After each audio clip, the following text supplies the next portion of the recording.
Ave Maria, cheia de graça, o Senhor é convosco. Bendita sois vós entre as mulheres, bendito é o fruto do vosso ventre, Jesus.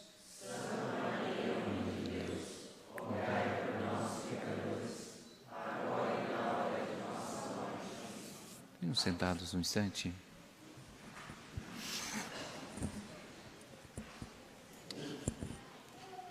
Certa vez, tinha duas pessoas discutindo, não é? Colocando problemas a respeito da fé. E um dizia assim: por que Deus não se manifesta mais? Ele se manifestando, os homens acreditariam nele, mudariam de vida, o mundo seria outro, nós não estaríamos nessa decadência moral, espiritual que temos hoje. Por que Deus se faz tão escondido? Como se não existisse. E outra pessoa respondeu: Deus não se esconde, Deus se manifesta. E o primeiro então disse: mas por que Ele não faz milagres? Porque os homens acreditariam. E aí o primeiro respondeu uma frase bonita, que é uma frase que a gente pode levar para a vida inteira, e que é uma verdade tremenda. Ele disse assim: os homens de bom espírito, de boa vontade, os homens que têm fé, não precisam de milagre para acreditar em Deus. Não precisam de milagre, eles acreditam, têm bom espírito, têm boa fé. Mas aquelas pessoas que não têm fé, não têm boa vontade, não adianta milagre para acreditar em Deus. O milagre não converte, o milagre não muda. Prova disso está aqui no Evangelho, está aqui nas Escrituras. Quem lê o Evangelho se dá conta. Eles estão sempre assim: Jesus, faça um milagre para que possamos acreditar em vós. Se o Senhor fizer um milagre, eu acredito. Em nosso Senhor faz um maior milagre da história. Tira do túmulo um homem que morreu há 4 dias. Já estava cheirando mal, estava apodrecendo. Nosso Senhor disse: Lázaro, levanta-te. E Lázaro se levanta diante de todos os olhares. E aí aqueles que pediram o milagre, o que eles comentam? Está na Bíblia. Comentam assim: precisamos matá-lo. Precisamos matá-lo. Então, depois de pedir milagre e ver o milagre, eles querem matar. E a gente entende por que Deus não faz tanto milagre. Para não condenar os homens maus, mais ainda do que eles merecem, porque vendo milagres, o juízo deles vai ser mais severo, e eles não se arrependem, não se convertem. Aqui nós temos um exemplo terrível também. Olha só, a comunidade dos filhos de Israel pôs-se a murmurar contra Moisés no deserto. Vai ler a história.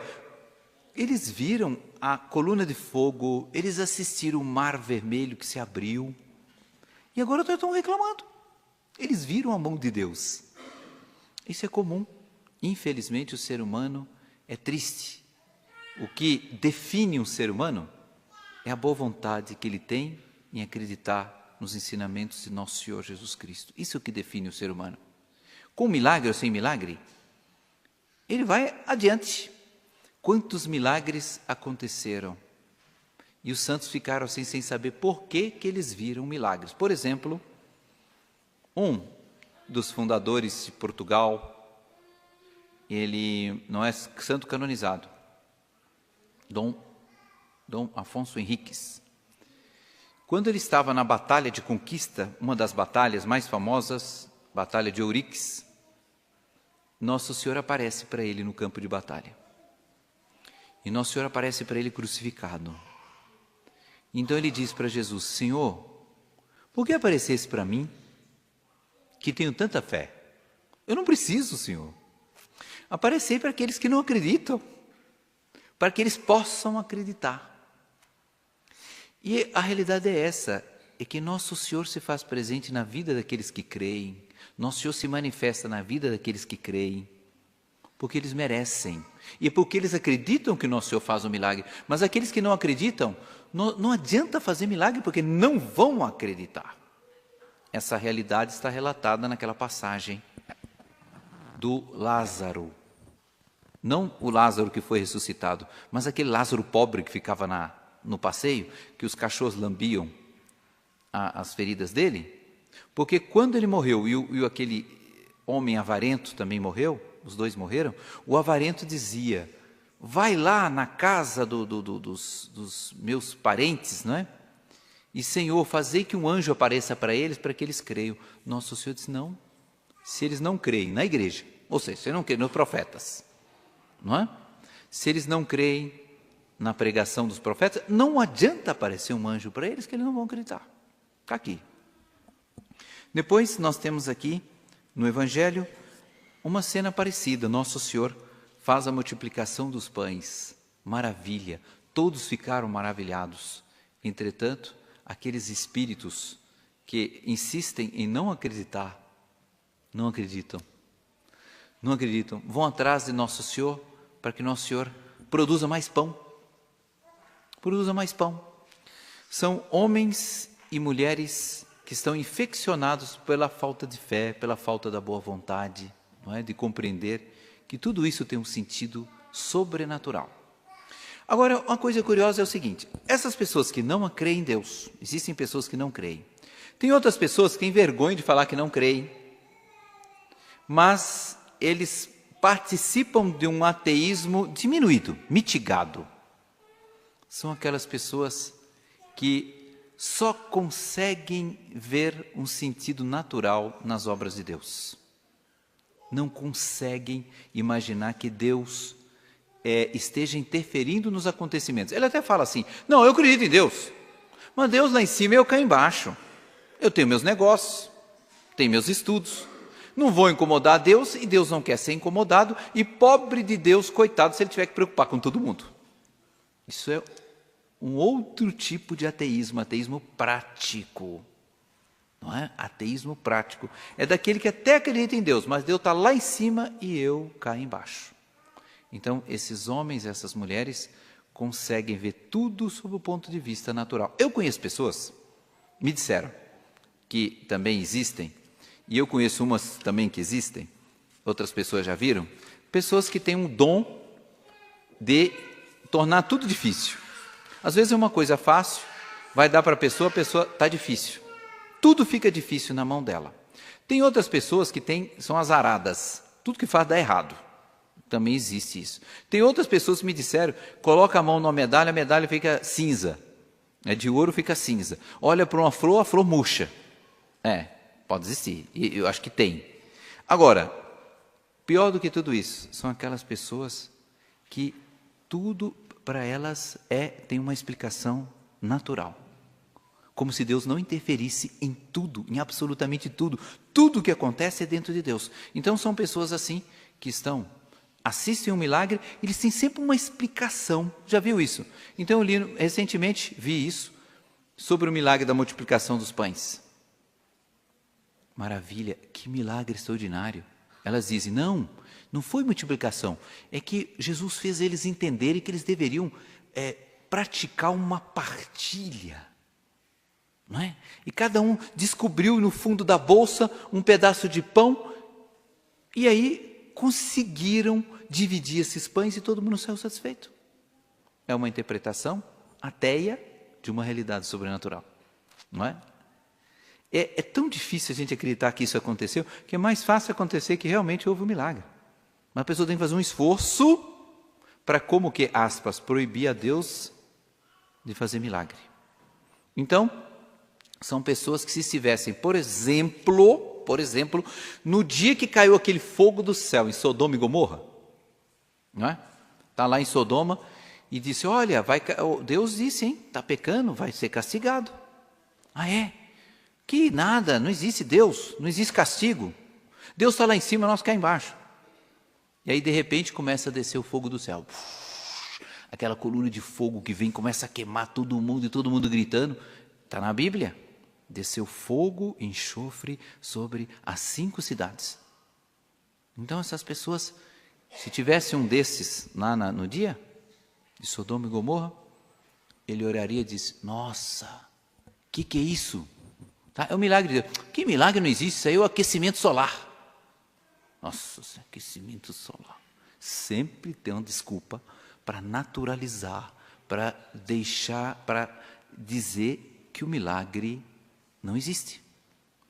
Mas a realidade é que nós sabemos, Deus interfere em tudo, a todo momento. Nós vivemos dentro de Deus, nós nos movemos dentro de Deus, e até aqueles ateus inveterados deveriam saber disso, que era mais fácil acreditar em Deus do que acreditar que Ele não existe ou que Ele não interfere na nossa vida.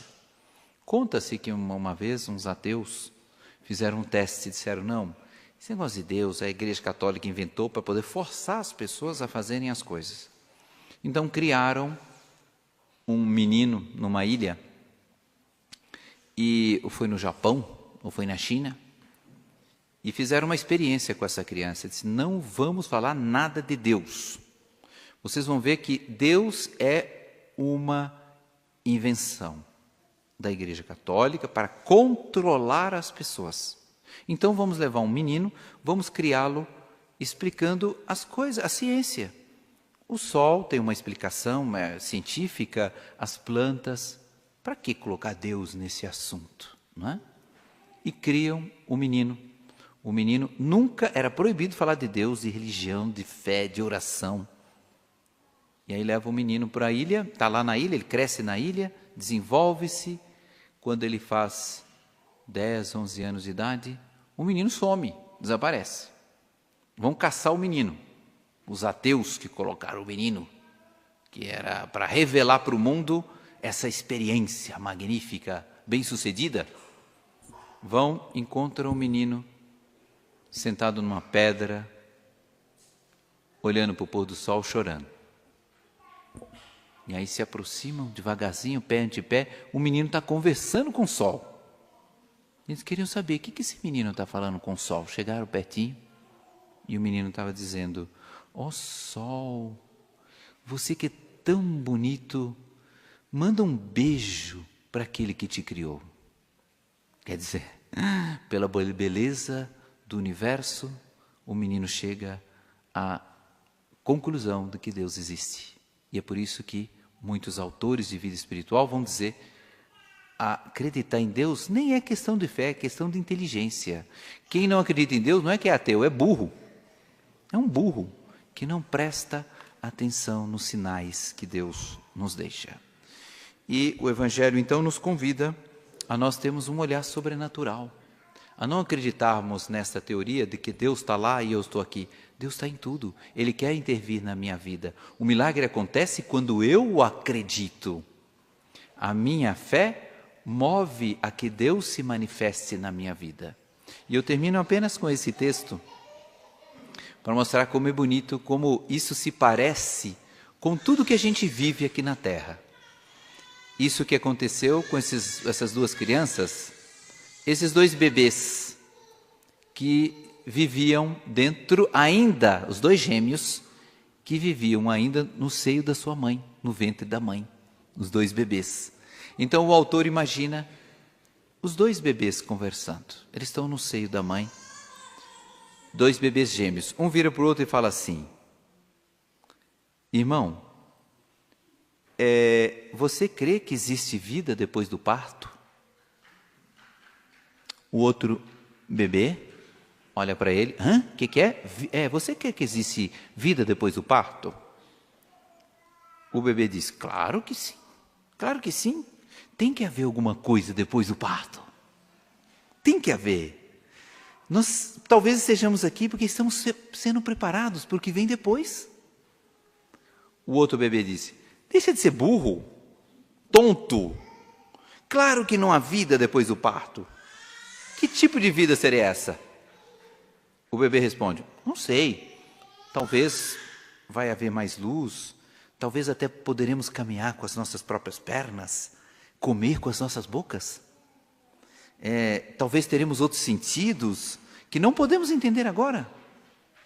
O bebê sem fé fala, isso é um absurdo, caminhar é impossível, comer com a boca, ridículo. O cordão umbilical nos nutre e nos dá tudo o que precisamos.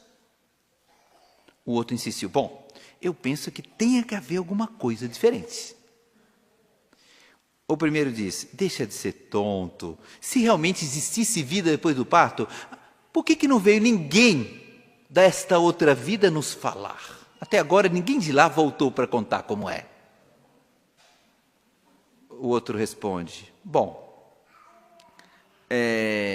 não sei, disse o segundo, porém com segurança vamos encontrar com mamãe e ela vai cuidar de nós. Mamãe? Você crê em mamãe? Isso é ridículo. Se mamãe existe, então onde é que ela está agora?